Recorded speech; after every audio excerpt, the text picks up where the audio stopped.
And here we are seated with Henry Hill in his favorite setting, a bar, right? Not a prison bar. Not a prison bar. A bar. A drinking bar. A healthy place to be in. So Henry, how did this whole concept of the Lufthansa robbery, who originated it, how did it come to you? I got out of the can in '79. Out of the can, Lewisburg. Actually from Allenwood. And the first weekend I was home, I had dinner Sunday afternoon at Martin Krugman's, Morty in the movie. And, Marty Krugman. Marty Krugman. That was, his role.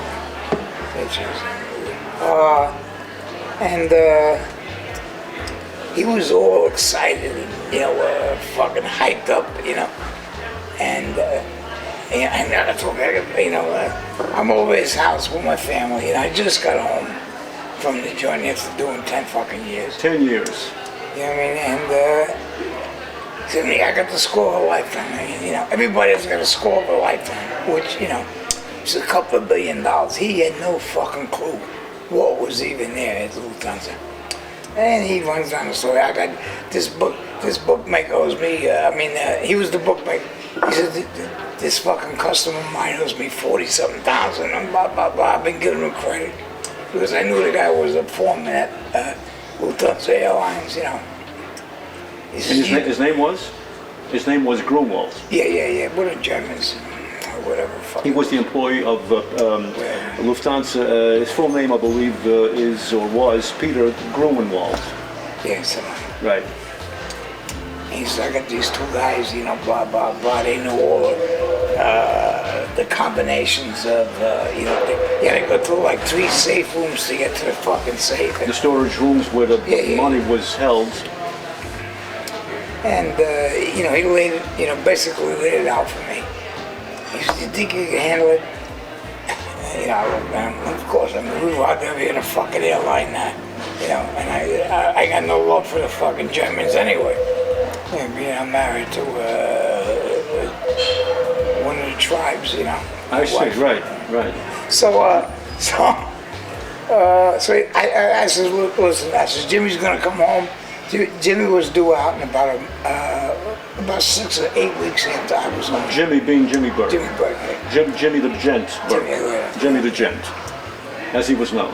Yeah, and I was like, Marty, calm the fuck down, blah, blah, blah. I was having dinner, his wife cooked a wonderful meal for him. And so, I noodled it for a couple of days, and I put it on the shelf, I think I went for Jimmy to come. I couldn't handle it myself. I didn't want to handle it myself. I knew, robbing an airline, we made major scores there. France, right, you had done Italia. Right. Hello. A couple $1 million from Air France, I believe it was. Yeah, and so it was nothing. No. It was a day's pay. And I knew what it entailed. It entailed a lot of, observation, research, and surveillance. Well, we never got pinched for any score we ever did. I never went to prison for anybody about that. And I never robbed anybody. If it was an insurance company, if they weren't insured by Lloyd's of London, I didn't fuck with them. Not really, truth. We didn't steal from the little guy, and to me it made no sense of making the little score. Of course. If you can't rob anything big, don't bother. Or you're gonna do the same amount of fucking Precisely. time. The punishment is the same. The same, so it looked good, from the outside, and then, it took a lot of plan. But when Jimmy come home, and Jimmy didn't like Marty that much, So he was How long after Marty brought this to your attention? Did Jimmy come home about 8? What? How long after you knew of this did Jimmy finally come home? About 6 to 8 weeks after. So, it was a short period. Yeah. It wasn't years. It was a month and a half, 2 months. And when Jimmy come home, we had a whole lot of other shit to discuss. Of course. Yeah, we both away for 6 years. A lot of catching up to do. So, when I laid it out to Jimmy didn't want to deal with Marty. He said, no, I ain't dealing with that Hebrew. He didn't say Hebrew, he was in a kind of anti-Semitic term. Anti-Semitic, right. Yeah, to say the least. So, but Jimmy, he had a lot of experience in And he loved the idea. well, I mean, anything to do with JFK. With stealing, right, of course. Jimmy, that was his specialty. Yeah, of course. And, so I laid it out to Jimmy, and he said, I don't have money to talk to me, and blah, blah, blah, you the guy, and, he said, I'll put it together. But we had so many other things going on and catching up to do, if they're doing 6.5 years, sure. We had a lot of things going on and a lot of shit. A lot of ideas. But this was a good deal. And, then Jimmy got real interested in it. And we put the plan in action, which, it takes a lot of work to do of a major score. You know what I mean? If you don't do it, like I said, we never got paid for any scores we ever did. So you had a great track record. To say the least. And from there, it was just the planning of it, and the yada yada yada, which putting the crew together that was going to go in, and who was going to do it, and how we were going to do it. You were casting the characters. Correct. You began by casting all the characters. It was just like any other, corporation going into a new endeavor. You know what I mean? It's business. Business is business. Now, Peter Grunwald, the employee who worked for Lufthansa, who actually conceived this whole scheme. He didn't conceive it. It was a matter of life and death for the guy. He was a degenerate gambler. He owed Marty 40-something thousand. Marty Krugman, who was a bookmaker. Yeah, I had turned my bookmaking business over to him when I went away. And Marty was a genius. And, he's seen the potential. So Peter Grunwald, in order to disobligate himself. And there was another guy partners with Peter at the time. Yes, the Lewis Warner. Yeah, Lou Warner, yeah. Lewis Warner was Peter's partner in this scheme. And I didn't want to meet none of them, you know what I mean? I said, Marty. Did you ever get to meet Peter or Warner, or you never did? No, I didn't want to. We put the cushion between us. Good strategy. Marty. Good strategy. Well, that's the way you do it. Okay. So Peter Grunwald went to Marty Krugman with this concept in order to disobligate himself for all the debts that he owed Marty Krugman. Correct. Marty, I guess, was putting pressure on him. Yeah, And he probably had other pressures coming in from other angles and other sides. He had a mistress he was supporting. He had a narcotic addiction as well. So he was doing all of this on $15,000 a year salary. $15,000 is what he was earning at that time. Yeah, it was a bit more than a week. Precisely. I don't know how Marty let him go, But Marty knew what the hell he was. I think they had made some minor scores, Marty probably did let him go in the hope that Peter Grunwald would eventually lead him to a large score. Well, he was making, little shitty scores, right. a couple $100,000. So what happened subsequently? What happened after Jimmy Burke got interested in the project? You started to cast the characters, and then what? Well, the planning, it's just like any other, business endeavor you go into. We start watching a place when Briggs picked up the money. We knew that there was a lot of money coming from overseas, especially Germany. We had a lot of American troops. It was all the money that was the American dollar spent, in Europe or in Germany, and converted into a European currency, and then brought back into the States here. And Lufthansa was contracted by American Express to bring the money back to the States. Brinks, American Express, I don't know. I believe it was American Express. Yeah. So you began the surveillance aspect. Yeah, of we started planning the score. And how did you choose those people that were going to be involved? Was it you who chose them, or? No, Jimmy put the crew together. So once you laid this on Jimmy took over? Yeah, Jimmy took over 100%, which I kind of backed away, Jimmy asked me, do I want to go on a score? I just got out of federal prison for doing 10. why do I got to put my, I didn't have to put myself, on a You were line. cautious. You were being cautious. Well, right? I mean, I didn't want to go back to prison. I just come home and I didn't want to, I didn't have to put myself in front.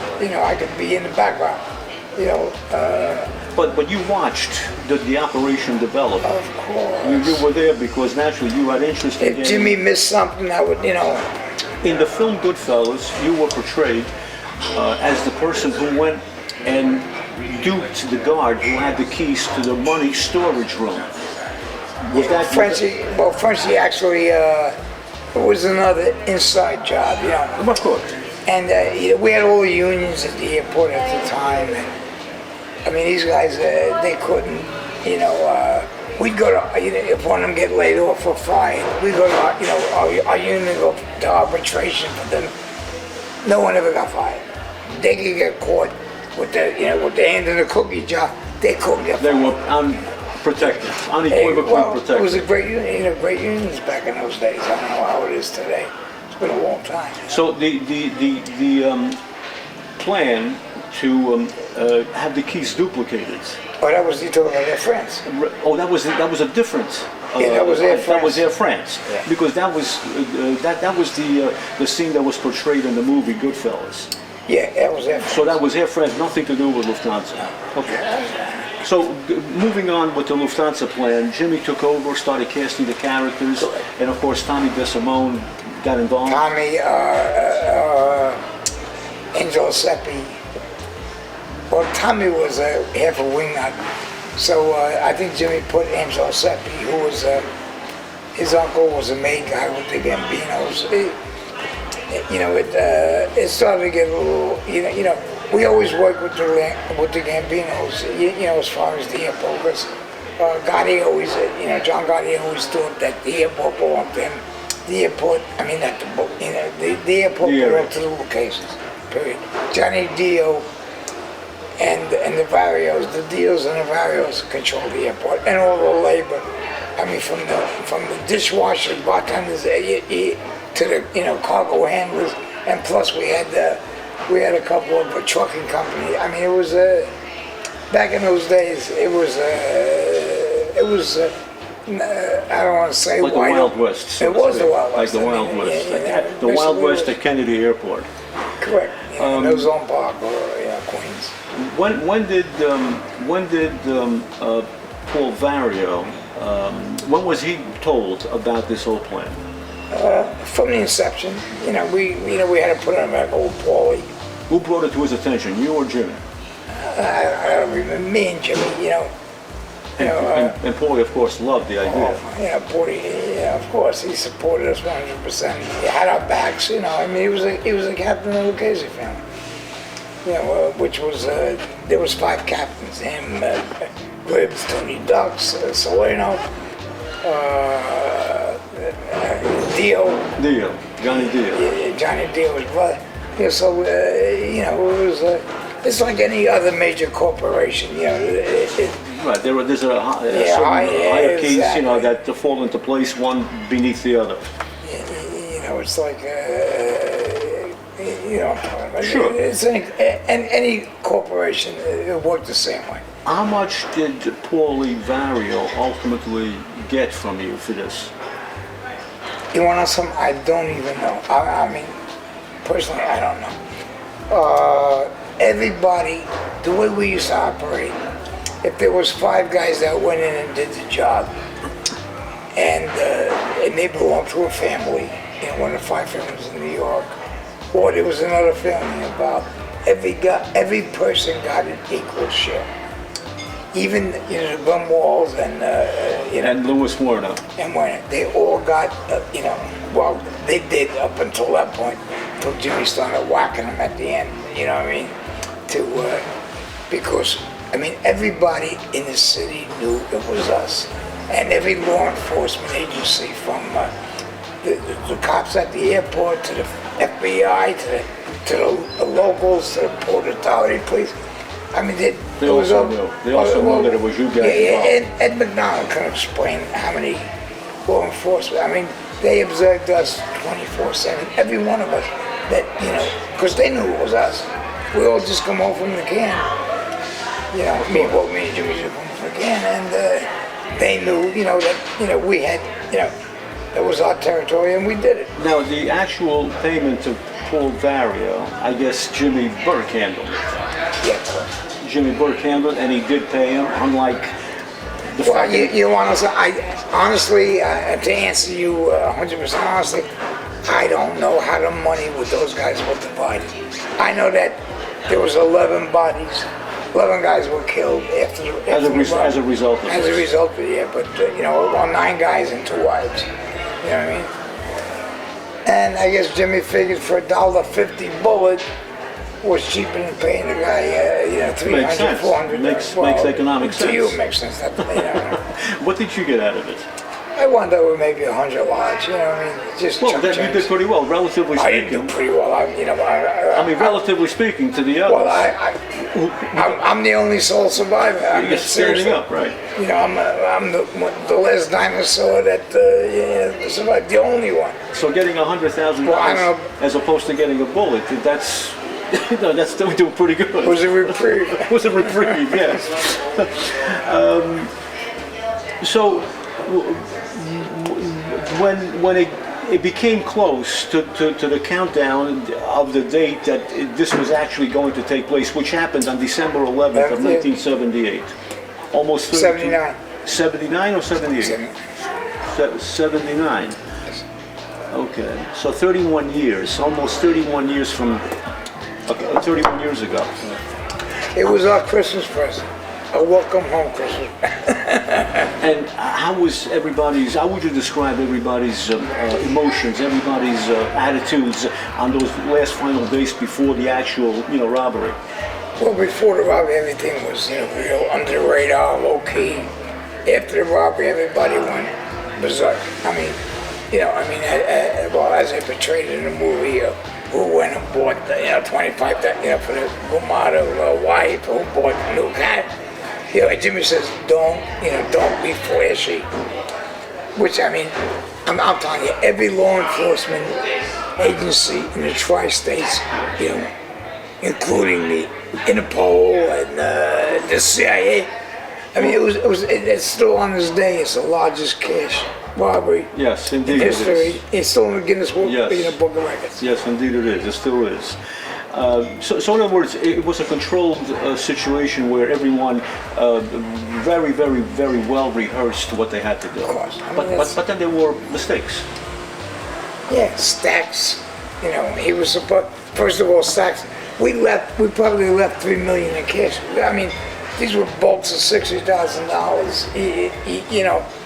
Which filled up one van, and there was supposed to be 2 vans. Stack screwed up in the first place. He was supposed to have 2 vans. There was only 1 van. Only came up with 1 van. Yeah. So a few $1 million, it was actually left behind. It was left behind. And they claimed it was $6 million. It was $6 million in hard cash, another couple of million in gems. That was shipped. Good.